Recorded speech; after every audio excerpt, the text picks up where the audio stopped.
Hopefully we have some sound. Oh my goodness. Okay. All right. Oriented now that we're live. Apparently my previous setup was working and I just wasn't able to tell on the back end. So I'm sorry for the confusion because it looks like both on YouTube and on Facebook there was some live activity previous for this evening, but I didn't actually broadcast anything. My apologies for that. The learning curve here is apparently sizable for me, but I want to thank you for joining me. For those of you who are joining me live, if you want to pop on and let me know if you can hear me and see me okay, that would be great.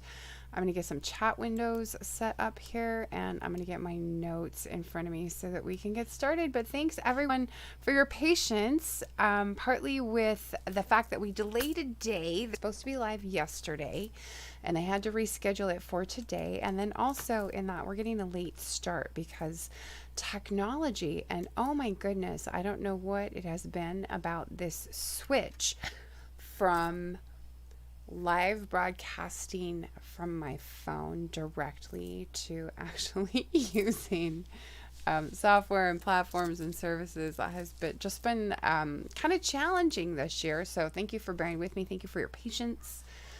It looks like I have my YouTube chat window situated and now, okay, my Facebook chat window. That way, if anyone is joining from the Facebook group Sidereal Insights, please feel free to let me know if you can hear me and see me okay there. But welcome, I'm Phaedra. I'm the astrologer and artist of Mystic Physical Astrology. And in my practice, I use Western Sidereal Astrology. So I'll be working with a Fagan Bradley Sidereal Zodiac tonight. And the idea with what I do, really, my aim is to how you can consciously use the energy of the transiting planets to affect your life in a positive way. And that's all in pursuit of reconnecting with your soul purpose and remembering why it is you came to begin with, and using what we can tell from the astrology coming to be proactive about what steps we take in our lives to align with that astrology. And so one of the ways we do that is through these full moon. At the new moon, we set intentions, and at the full moon, we let go of things that we've outgrown or that just aren't serving us any longer in our journey. And so tonight with the new moon in Taurus, that's exactly what we're going to be doing. And so thank you for joining me. I'm going to get my notes going. So really, that's kind of the idea, that just as the full moon is a great time to let go of things that aren't serving you any longer, the new moon is a time for conception. It's a time for planting a seed, often for something that will emerge more fully into your experience at the next full moon in that sign, which is generally 6 months down the road, or sometimes just at the next full moon, which is usually about 2 weeks later. So in this video, what we're going to do is walk through the practice of identifying what it is that we want to manifest in our lives in relation to Taurus, and where Taurus falls in our sidereal natal chart, what house Taurus occupies. And we want to get clear about the outcome that we want for that house, and we'll set intentions around that outcome tonight, with an eye towards taking action here in a couple days as the first light of the new moon emerges. That's generally the best time to be making your initiation towards whatever it is you're wanting to begin at a given new moon. Okay. And we are moving into eclipse season with this new moon, and that's something to kind of be cognizant of as we're making our plans, as we're setting intentions. I want to thank you for joining me as we explore these themes, Taurus themes of personal values and self-worth. Perfect time also for Venus retrograde to be making an appearance. Why appreciation and gratitude are so important in manifesting what it is we want. And then we're going to set intentions and tap into this new moon and Taurus energy, even though the ruler of the new moon happens to be retrograde. The idea being we want to use this new moon to help manifest greater security in our life in alignment with the energies of Taurus, right? So grab a pen and paper, grab your sidereal natal chart, or at least know your rising sign. And together we're going to use this new moon to set a new intention around something that we want to experience, to enjoy, potentially around some kind of pleasure. Okay. If you need to get your sidereal natal chart, I did not, excuse me, include a link in the description, partly because of the technical issues. We did have a link in the description at one point, but because I had to shift gears partway through getting set up to, I don't think for the live broadcast there's a link in the video description right now, but I will add one later. But just go to mysticphysic.com/sidereal tools. It's SIDEREAL tools. And there's a calculator you can plug in your birth information, and you can get a copy of your sidereal natal chart for free. So what we're going to do in the first part of this video is dive in talking about this particular new of it. In part 2 of our broadcast, what we'll do is we'll explore what house this is falling into according to a rising sign and what the themes of that house will be. And then in the third part of the broadcast, what we'll do is we'll explore a little more in depth the Taurus archetypes and themes, and we'll get to some prompts that you can use in setting intentions for this particular new moon, which is very, very exciting. Okay, and it looks like our live feeds are good. Looks like we have comments in place. And if you're catching the replay, if you have questions or comments during the broadcast or as you watch, please leave them in the comments below the video. I do come back around and answer those questions as much as possible. And oftentimes when we're doing the practices, if you're willing to maybe just be a little bit vulnerable and share what it is you're setting intentions around, or share what it is you're letting go of during the lunar live streams, it's a fun way to kind of engage as a more intimate community and inspire each other with the challenges that we're willing to tackle in our lives, because a lot of what we do on these broadcasts can be really challenging, that's for sure. Now, I want to call out, as we dive into this new moon in Taurus, I want to call out some notes that I was looking over for last year's new moon in Taurus, which was actually in June, in early June, not in May. But last year we were also entering retrograde season. It was kind of getting underway. And instead of Mercury and Venus out of bounds, last year we had Mercury and Mars out of bounds. So there was a little bit different flavor to last year's new moon in Taurus. But some of what I wrote is still kind of applicable. Part of what I wrote was that it's not a time to force things. Anytime you're in retrograde season, really true. Just because delays can stand to benefit you and you don't have the full direct motion support of the planets need it. And so it's generally just better to kind of slow down, take your time, observe the landscape, see what is changing, and just kind of go with the flow of things rather than trying to force things. But one of the things I really want to call out is that last year I asked you at the new moon in Taurus to take the time to observe and understand what it is that you want, and get clear about what is right now in your actual experience. What is, what do you have, and what do you want? And what's the difference between these two things? What's the lesson in the gap between what is and what you desire, what you want to manifest? Because in the gap between those two things, there's a lesson for you. And I would like to ask you to reflect back, especially for those of you who've been with me for some time, who were, probably watching the broadcast last year at this time. Reflect back on, did you do that? And if you did, how did the outcome benefit you? And if you didn't do that, I would invite you to consider, did you let an opportunity slip by? Would you potentially be in a better place now if you had taken the time to examine what is versus what you want, and try to find the lesson in the gap? And I kind of want to invite you, even if you weren't with me a year ago when we had this new moon in Taurus, to kind of play with this same concept as we move forward from this new moon in Taurus. Okay. But that caught my eye when I was looking back at last year's notes about the new moon in Taurus, And I really thought, oh, what a good point to kind of reflect on. I don't know about the rest of you, but I usually do my intention setting in my moon gazing journal. And because I have all of them in one place, what I can do is take the time to go back to last year's new moon in Taurus and go, okay, what did I set my intention around? How did I visualize that? What was my ideal outcome? Did I take the time to explore that gap and identify that lesson and integrate it?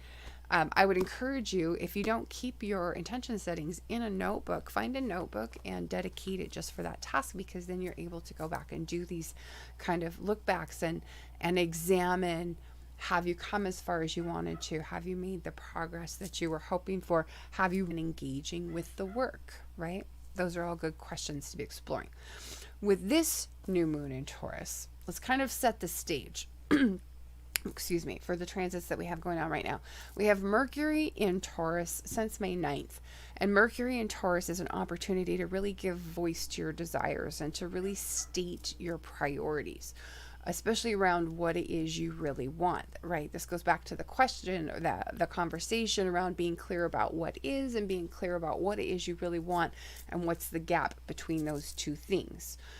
Mercury in Taurus gives you an opportunity to mentally spend time analyzing that gap, to integrate and to identify and integrate the lesson, right? Because Mercury is about how we understand and how we integrate knowledge and information and what kind of outputs we take from those inputs.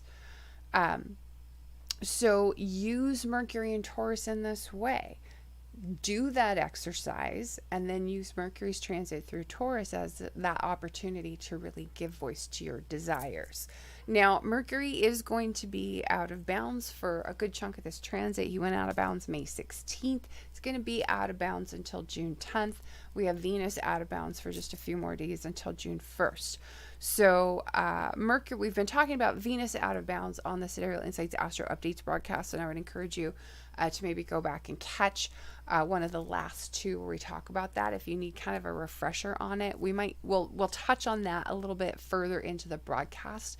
But with Mercury out of bounds, I really kind of want to up to speed on this because we haven't talked about it in several months. So Mercury out of bounds is an experience that inclines us to kind of innovative thinking, especially in fields where we have a need for a skill of analysis or problem solving or communication, any Mercury ruled types of activities that we might engage in.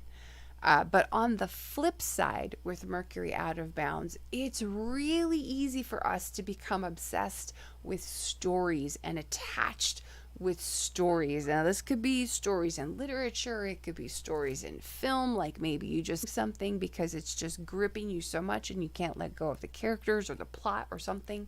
But we can also even become obsessed with the stories that we tell about our own lives in our own heads, the stories that we tell about our own experience, right? And so be aware of this particular expression. Excuse me. I was burning incense and it got smoky, and so I had to turn the ceiling fan, and now it's drying out my throat to have the fan on. So when Mercury's out of bounds, another way that we can experience this is that we might misconstrue someone's meaning. We might misconstrue another person's words and blow things out of proportion and have that color our reaction to what we think someone else is saying. So be aware of that in our own behavior, but that can also manifest in other people's reactions to things that we say. So just be careful of that. We're going to be experiencing 10th, okay? So for another couple of weeks yet. We also have Venus in Taurus right now. So we've got this little party going on in Taurus, basically, with the sun there, the moon there, Venus there, Mercury there. So all of this Taurus activity going on. With Venus there, she's there for a while. Venus normally takes about 3.5 weeks to go through a sign. She's going to be there until August 2nd. This is early in her transit to have this retrograde, which benefits us because we can use excuse me, the early part of Venus retrograde or through Taurus during the retrograde to really kind of take a step back and reassess things, take another look at our Taurus house, what's important to us there, what are our priorities, take a closer look at the relationships in our lives, our business activities, things like that. Are these things really benefiting us? Are they really reflective of what our intentions are and what it is we're wanting to achieve and accomplish? We can take that assessment now in the early part of her transit, and then as she returns to direct motion in late June and ramps back up to full speed through late July, we can start implementing these new activities and changes that we want to make based on our assessment, and get all of that in place as she ramps up to speed and finishes her forward motion transit of Taurus. And so in that sense, having the retrograde early in her transit of the sign is going to benefit us, because it's going to position us really well for after Venus's retrograde is over and she finishes her tour of Taurus. But yes, this is an extraordinarily long time for Venus to be in a sign. So one of the things that we tend to experience when Venus is in Taurus is we tend to find more pleasure in life. And we really want to experience life at kind of a slower pace. We want to take our time to savor things and find enjoyment in our activities, even in the more mundane activities of life. And Venus rules Taurus, so she's strengthened while she's there. That's something that we know. But when she's retrograde, she's a little bit weakened, right? So we know that a retrograde is necessarily the right time to be initiating Venus-ruled activities, even though the new moon is when we typically want to be making initiations. So the caveats here are: don't be starting new businesses, don't be making new investments in business or in Venus ruled things, don't be buying art or antiques or jewelry or designer things, right? Not unless you've had a plan this and just the most amazing opportunity pops up right now.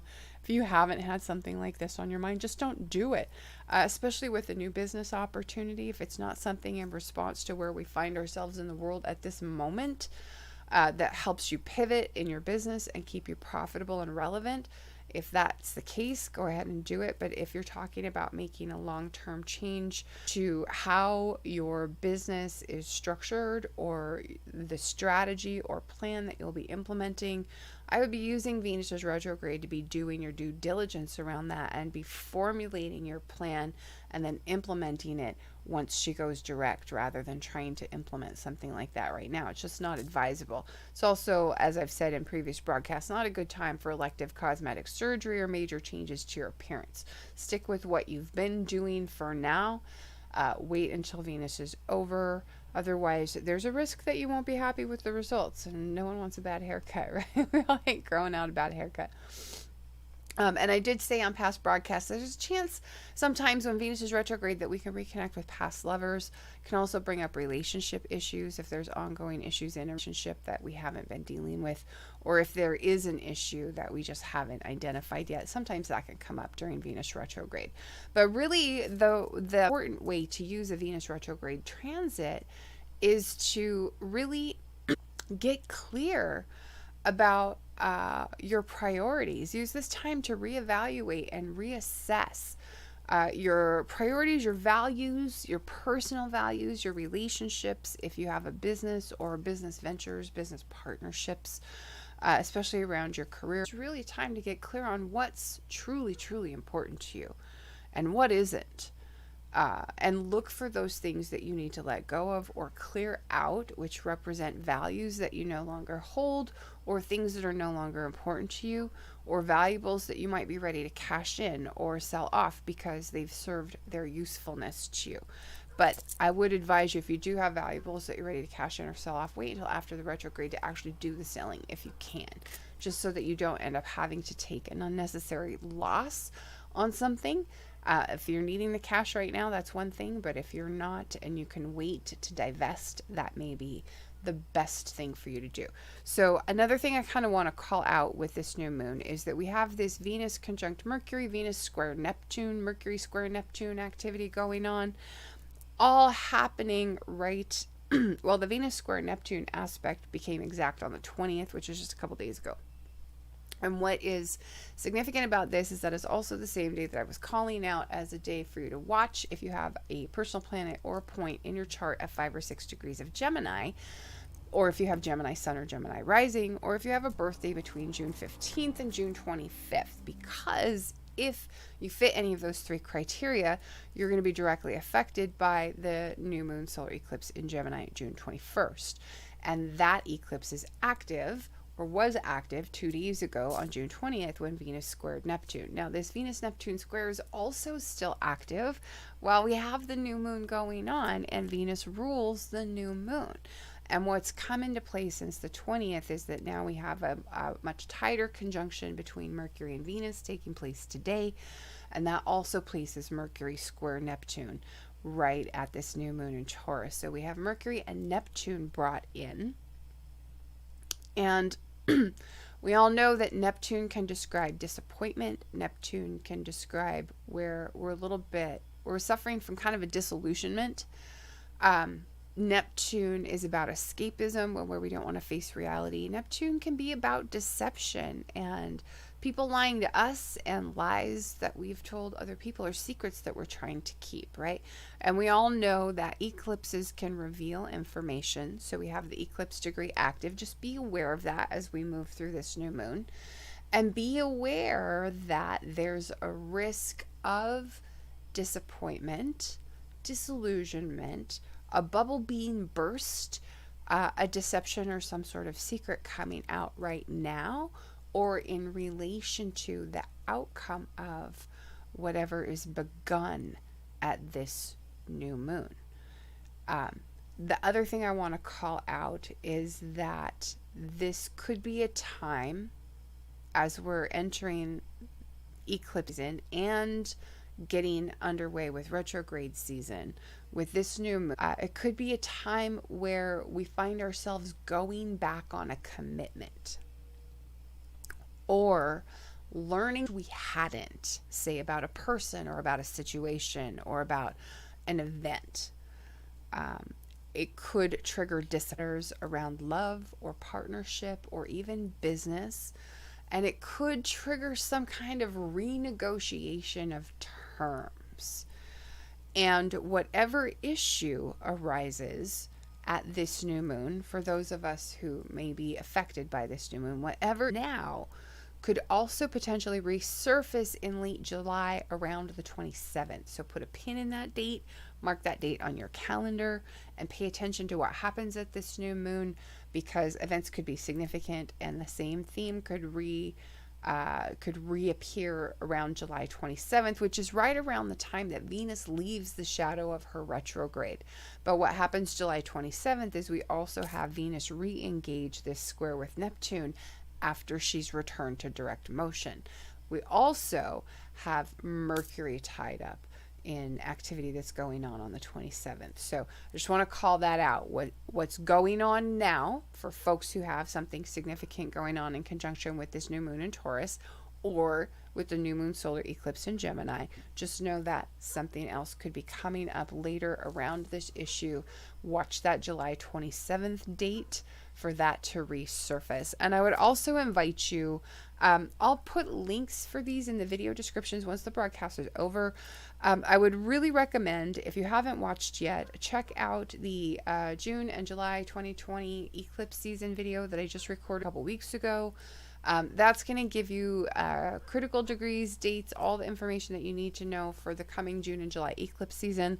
And then you may also want to give another listen to the 3 eclipse essentials you need to know video that I did, just to get a refresher on how to navigate eclipse season.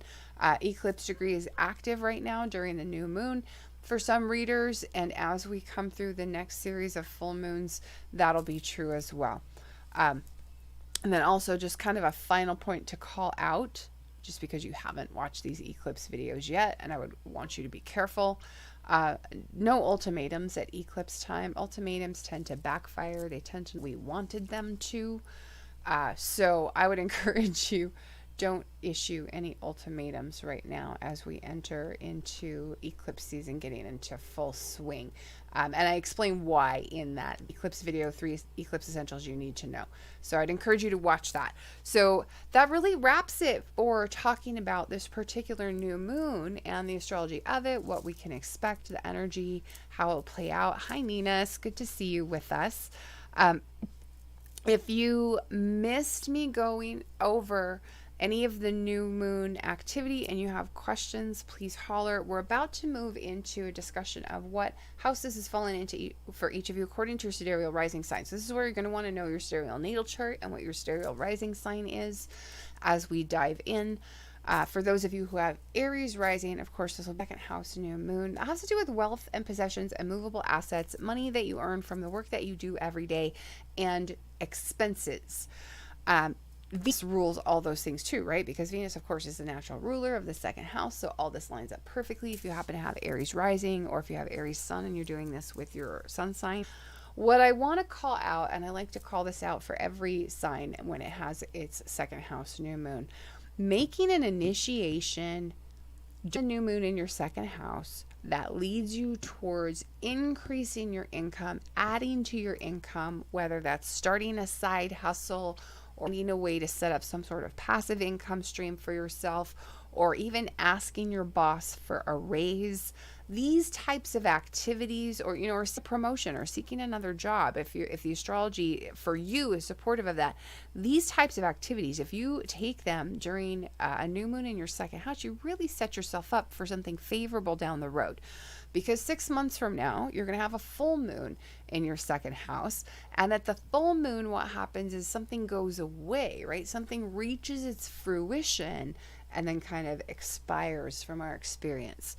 And oftentimes what I see is if you haven't taken steps to expand your income or grow your income during the new moon in your second house, what happens is at the full moon, 6 months later, you lose an income source, or you lose an income stream. So it sets you up potentially for a negative effect later.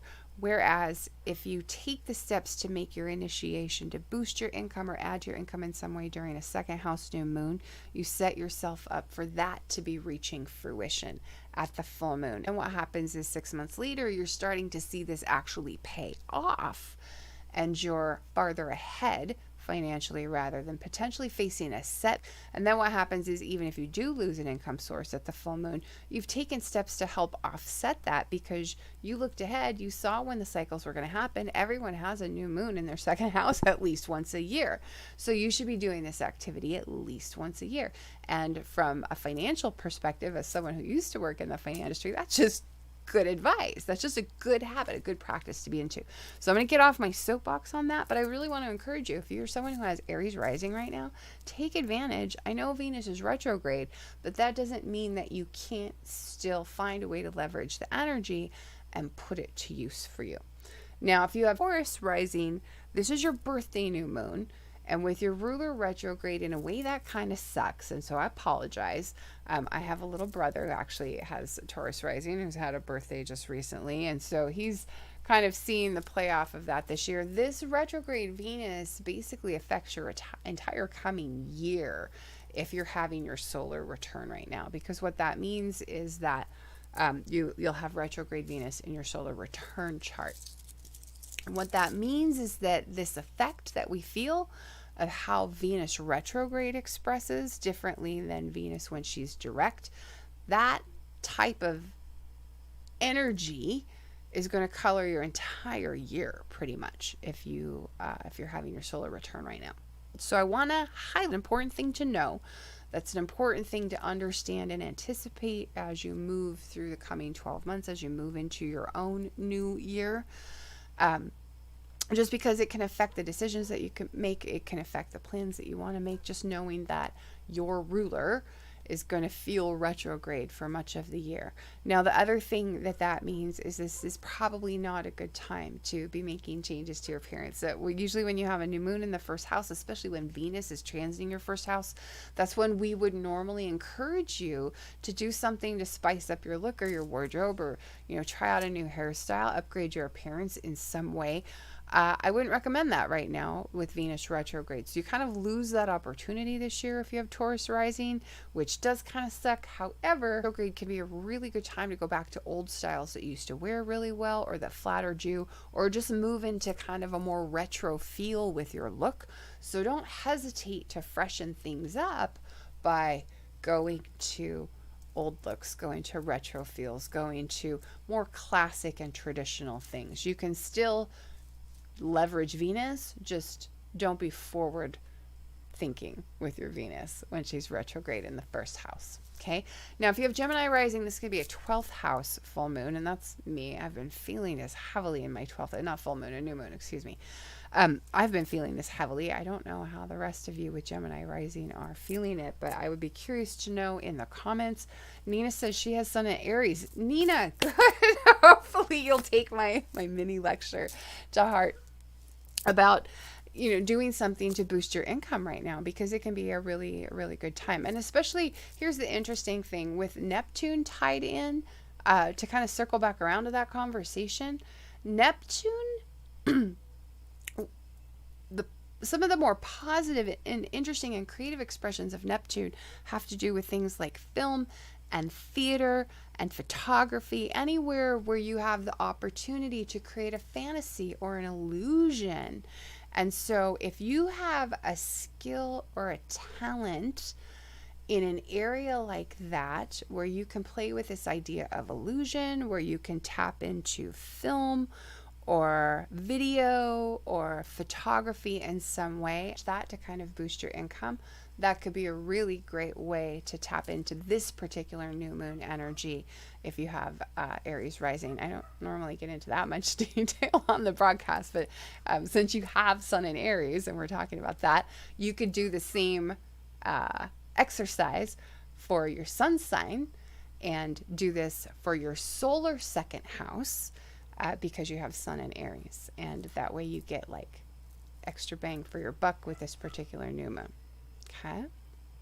Now, when we're going into eclipse season, that's actually a good thing to be talking about, because when we're going into eclipse season, when those eclipses hit, and that's June 5th, June 21st, and July 5th, when those eclipses hit, I always encourage you to do these lunar practices twice, once for your sun sign, once for your rising sign, because eclipses are so much more powerful than a regular lunation, and you really want to tap into that energy, and you want to leverage it to the absolute fullest that you can, which means doing it once for each, your rising sign and your sun sign.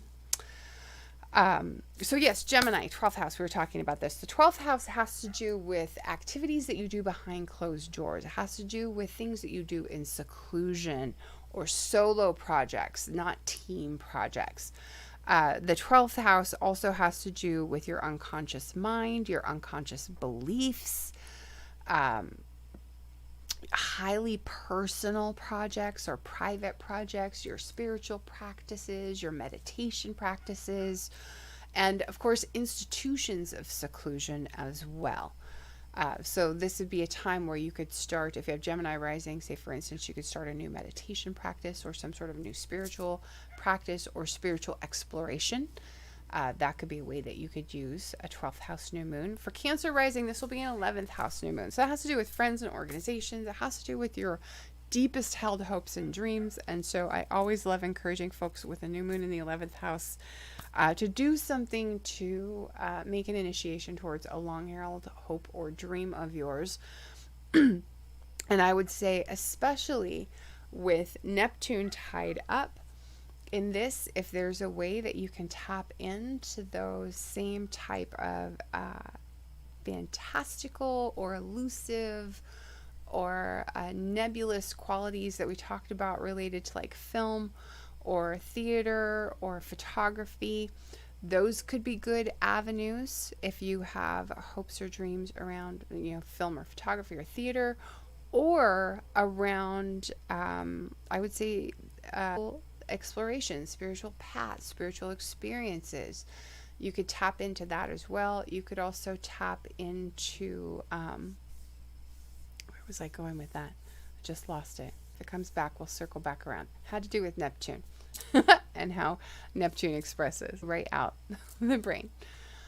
So if it comes back, I'll circle back around to it. For Leo rising, this is going to be a 10th house new moon for you. So that has to do with career and awards, achievement, status, reputation, those sorts of things. For Virgo rising, this will be a 9th house new moon. So higher education, long distance travel, long distance communication. So things like publishing and broadcasting, live streaming, that sort of stuff. But also religion, philosophy, and law fall under the 9th house. And then for Libra, this is 8th house, of course. So that has to do with other people's money, the resources that come to you through your partner, investment earnings, insurance, taxes, and here all 8th house matters, as are bonus and commission income, the occult, death, rebirth, transformation, all that jazz. For Scorpio, this is going to be a 7th house new moon for you. So marriage and partnership, business, relationships with other people in general. The 7th house also has to do with what we tend to reject about ourselves and project onto other people. The descendant specifically gets into that. So the 7th house, when we have new moons and full moons there, it's a good opportunity to like shadow work if you feel so inclined. Let me check. Hi, we've got Diane and Rising Phoenix on YouTube with us. If you have questions, folks, as we go through, please let me know for sure in the comments, and I'll pop in and check on those periodically throughout the broadcast. For Rising, it's a 6th house new moon. So this has to do with work, health, daily routines, pets, employees, if you have them. Those are also 6th house matters, but it gets into like our daily habits and our schedules. So it really describes like our ruts. Also speak to our healthy habits, our positive and supportive routines that help reinforce the healthy S, right? So when you have a new moon, this is a good opportunity to add in some new healthy behavior, some new healthy habit. The 6th house also, because of its relationship to Virgo and diet and food, has to do with diet and food. We all know the diet and food have a direct impact on our health. And so this can be, when you have a new moon in your 6th house, an opportune time to look at new healthy foods that you can add into your diet that could support your health in ways that you need.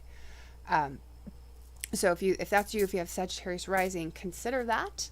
That can be a good way to use a 6th house new moon. If you have Capricorn rising, it'll be a 5th house new moon. So that has to do with creativity. It has to do with children. It has to do with love and romance, not marriage, of course. That's partnership. That's Venus. The 5th house has to do with affairs of the heart. It has to do with things that we enjoy, things that we do for pleasure. 5th house is the heart, right? So pleasurable activities, romantic connections in that sense. Sports, risk-taking, gambling, those are all 5th house activities. The 5th house also has to do with things like hobbies that we like to engage in, things that we do with our hands, our sort of creative self-expression in that way. For Aquarius rising, this is going to be a 4th house new moon for you. So that has to do with home and family. That has to do with real estate, your living arrangements, your living circumstances. It has to do with later life and your parents. It could be one or both. For Pisces rising, this has to do with transportation, writing, communication. It's 3rd house though. So this is local transportation. It's communication that happens near to you over short distance travel.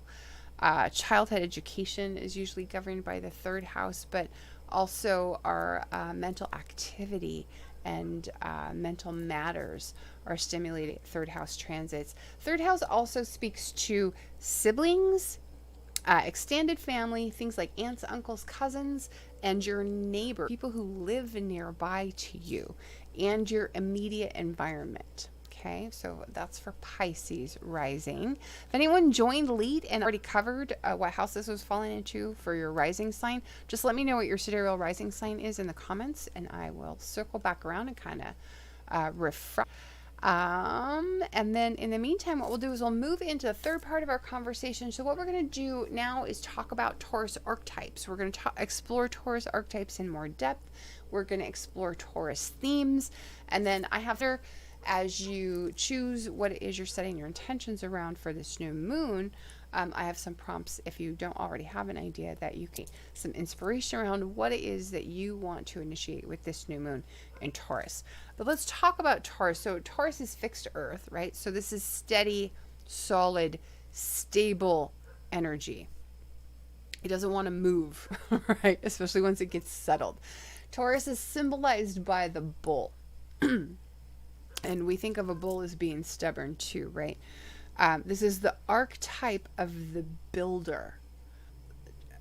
Bulls are animals that we use as work animals to draw machinery, right? Like for plowing fields or for moving earth, for moving something that is naturally still, that wouldn't be moving. So it is the earth mover, the builder in that sense, but it's also the banker in the sense that we're talking about Venus energy, we're talking about wealth, we're talking about natural resources and the wealth of the natural world.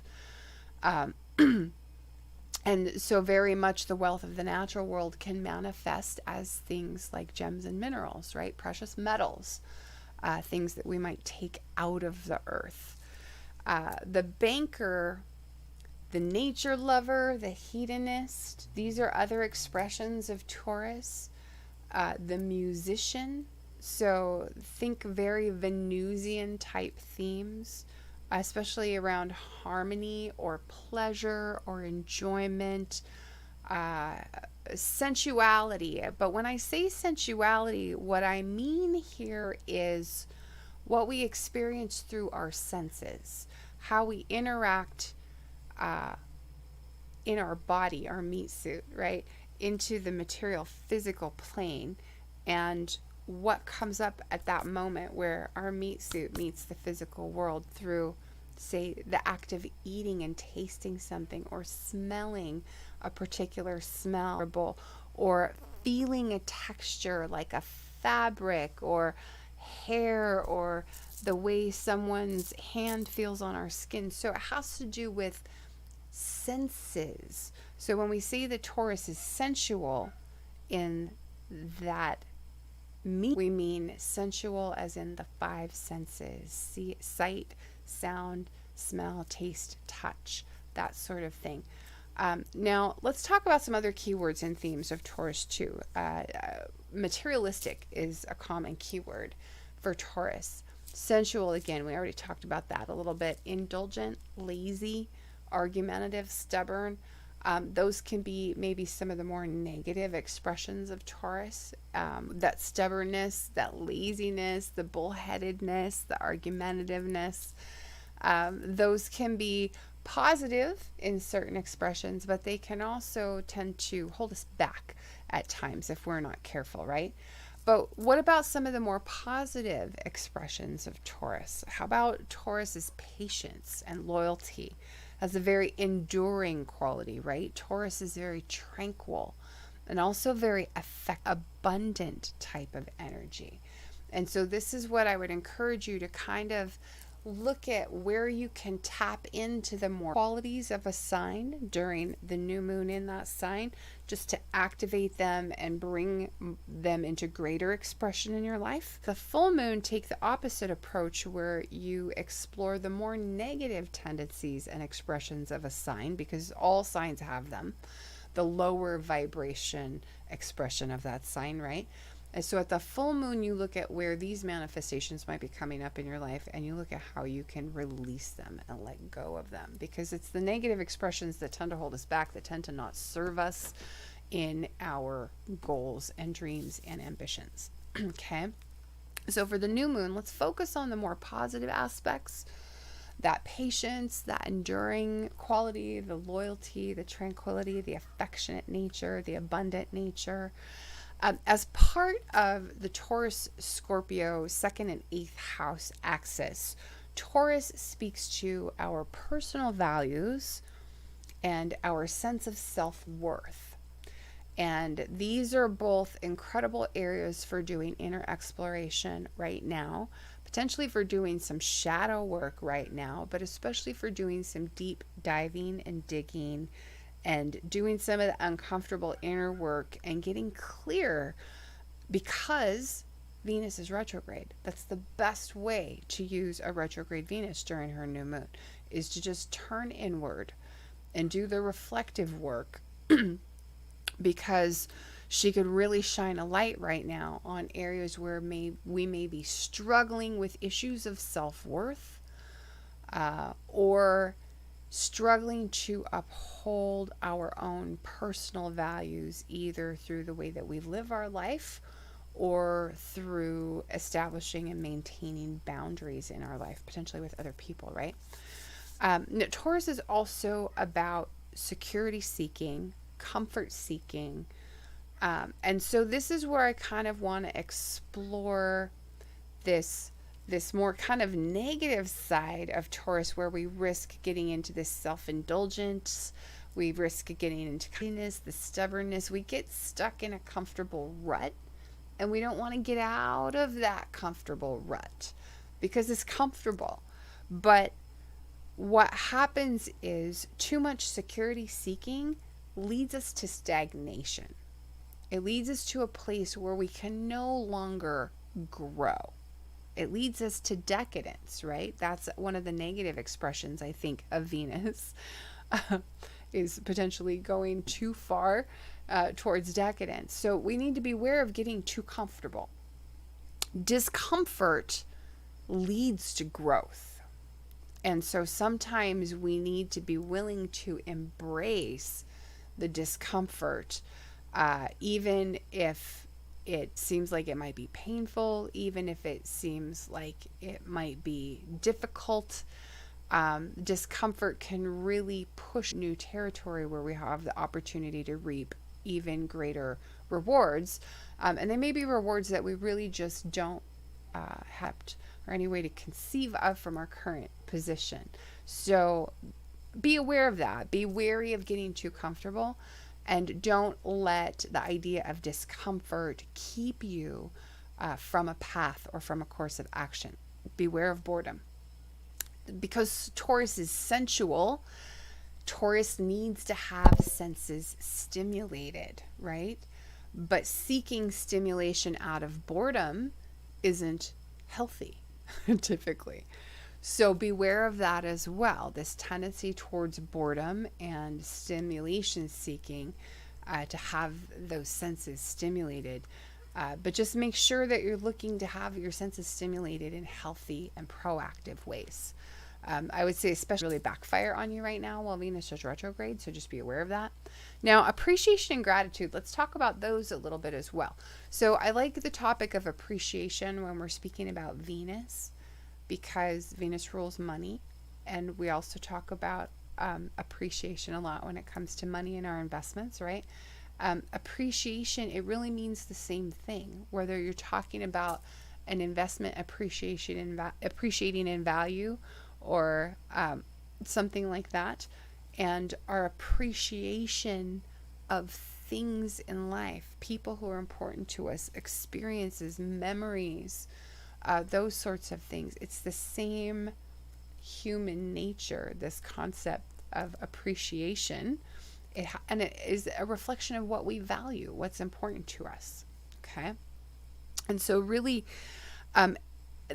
I would encourage you during this, spend a little time, especially as you move into your intention setting, just meditate for a few minutes on that one word. Meditate for a few minutes on the word appreciation, appreciate.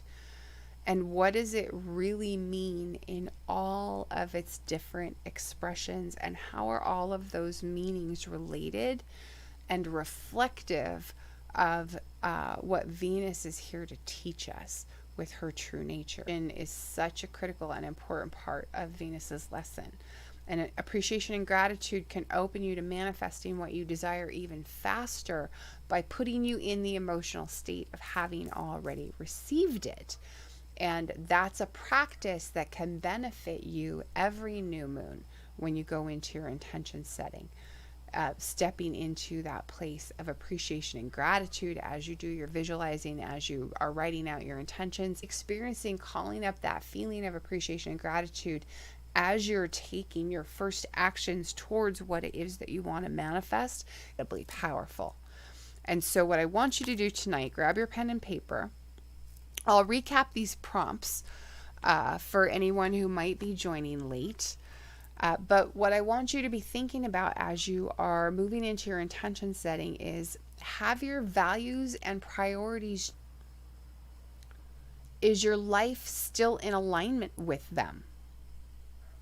It could be that the life you're living right now is reflective of values and priorities that no longer hold any meaning or importance for you. And if that's the case, continuing down the same path and the same life is really ill-advised, right?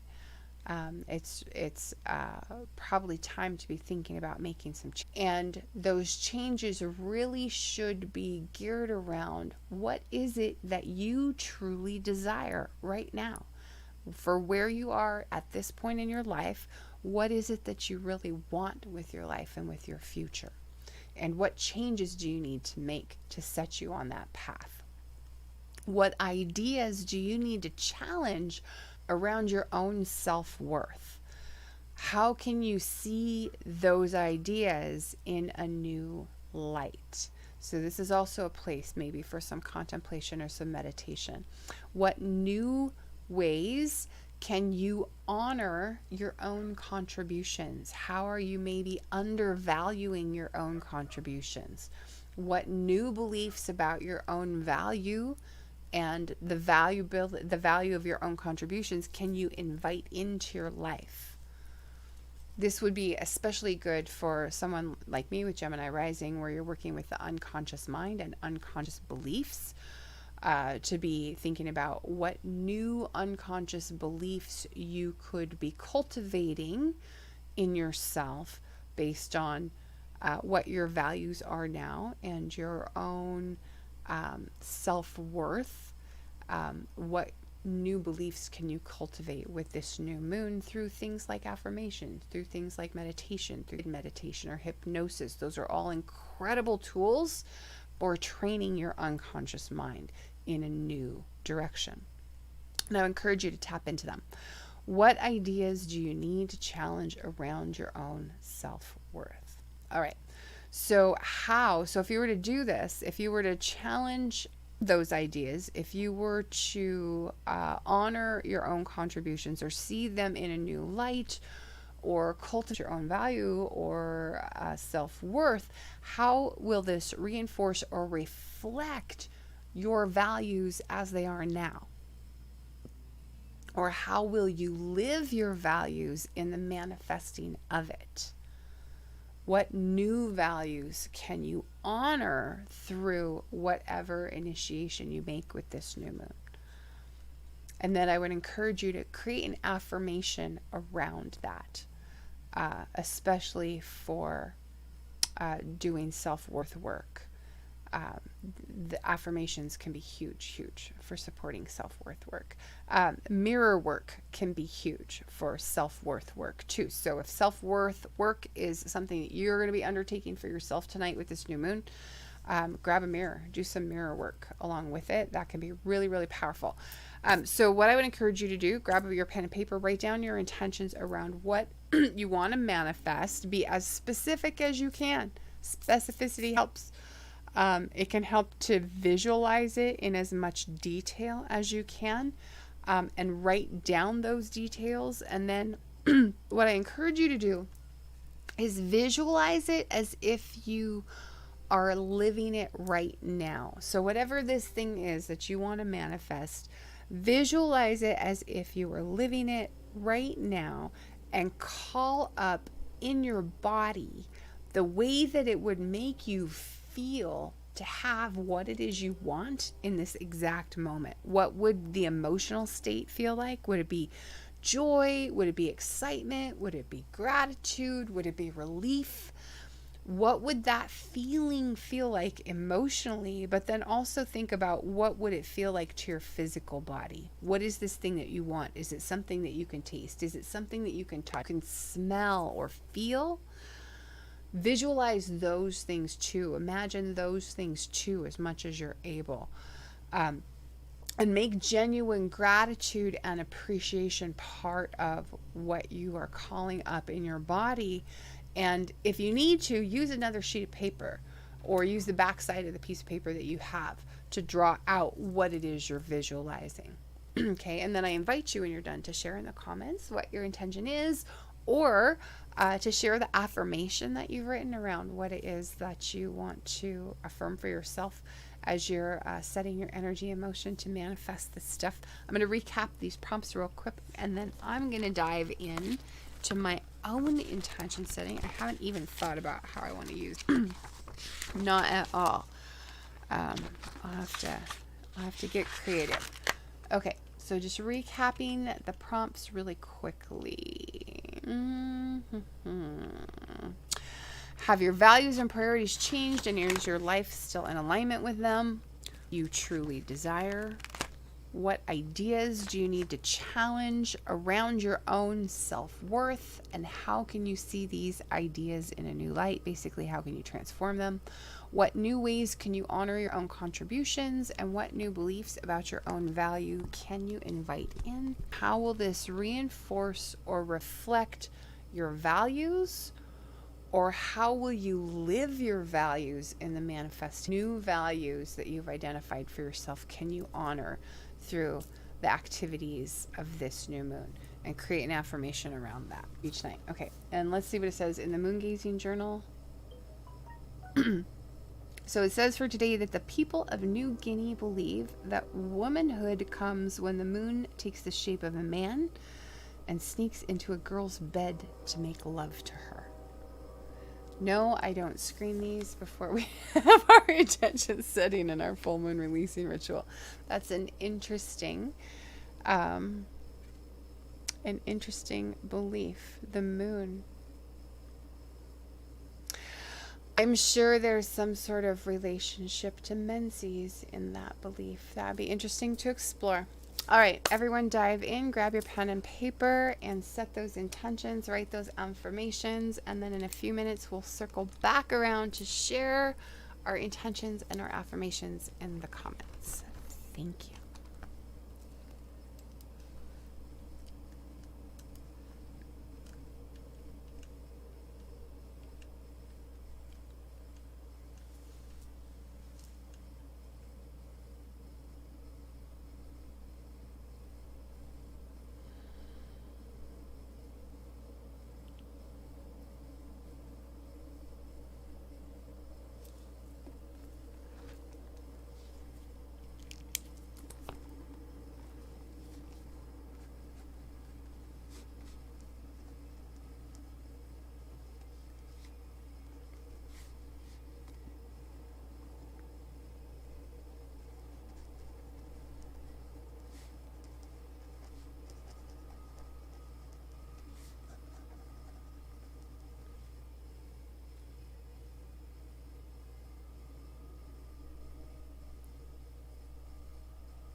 Excuse me.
If anyone needs more time, let me know in the comments.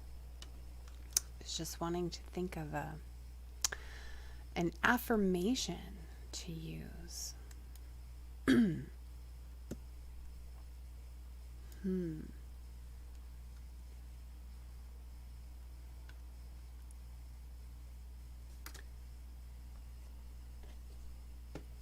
Maybe I'll look through my old affirmations and find one that fits.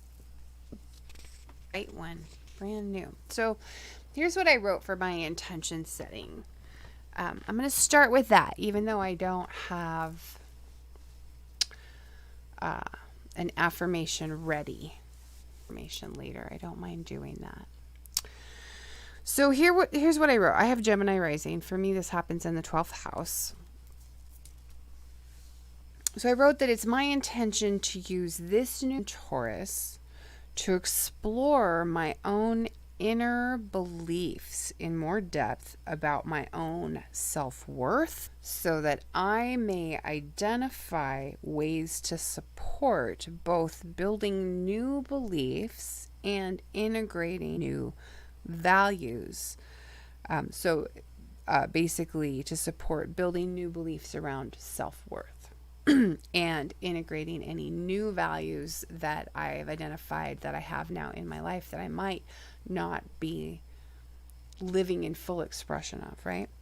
I wrote, it's my intention to spend time, and this is where I'm getting into the activities that I'm planning. How am I actually going to do this? My intention to spend time regularly in meditation on these topics, and so this for me will be within a couple of weeks. Spend time meditating regularly on these topics, and to couple that with a journaling as a way to identify those values and beliefs most ripe for change, and curate a collection of guided meditations and hypnosis tracks that will support cultivating these new values and beliefs. So that's the intention that I've set for myself for this new moon in Taurus.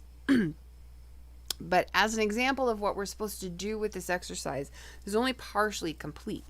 Because if I were really doing this all the way, I would also be spending some time getting clear on, well, what's really the outcome that I want? What is the ultimate effect of building these new belief systems into my unconscious mind? What is the ultimate outcome that I want to manifest as a result of around self-worth? Those are the big questions, right? So the more important work is to spend time getting really clear on, well, what is a healthy sense of self-worth? How does that affect my lifestyle or my income or what I do for a living or any of that, right? You can see how your beliefs around your self-worth and the value of your own contribution could have a multitude of effects in other areas of your life, right? So this is the kind of work that I'm really encouraging you to do and to get detailed with is, what is that idea for you? Visualize it, get really, really clear and get really, really specific. And if you're not really clear and you're not really specific, invite in clarity and specificity to you as a way to suss out what that is, because you're not going to manifest that clarity and without that specificity. Okay? It's one of the most important things that I've learned around law of attraction and creating your own reality and manifesting what it is you really want, is that it's super important to be clear. It's super important to be specific. So I want to encourage you, do that mental exercise, because that's one of the important parts of the whole process of intention setting, is getting clear about, well, what's the outcome that we're shooting for. So I'd encourage you to do that for this particular exercise. And then, yes, like I was saying, choose some sort of affirmation that reinforces what it is you want to accomplish with your new moon, because then you can use the affirmation as you make your initiation activities in the coming weeks. You can use the affirmation to really kind of support the energy of those efforts as you make them. And let me see where we're at with my notes. Get my notes back up in front of me here. If anyone has questions or comments right now, I invite you to please share them in the comments. And I'm going to see where we're at. I think that pretty well covers it. But yeah, I'd love to hear what your intention is for yourself for this new moon in Taurus. Especially, I'm curious how you're planning on using it with Venus retrograde. To me, that's the real big curiosity point. There's a way to tap into the Venus retrograde energy even during the new moon. And for me, what this has been looking like, I don't know what it's been looking like for the rest of you in your lives. I'd be curious to know if you want to comments.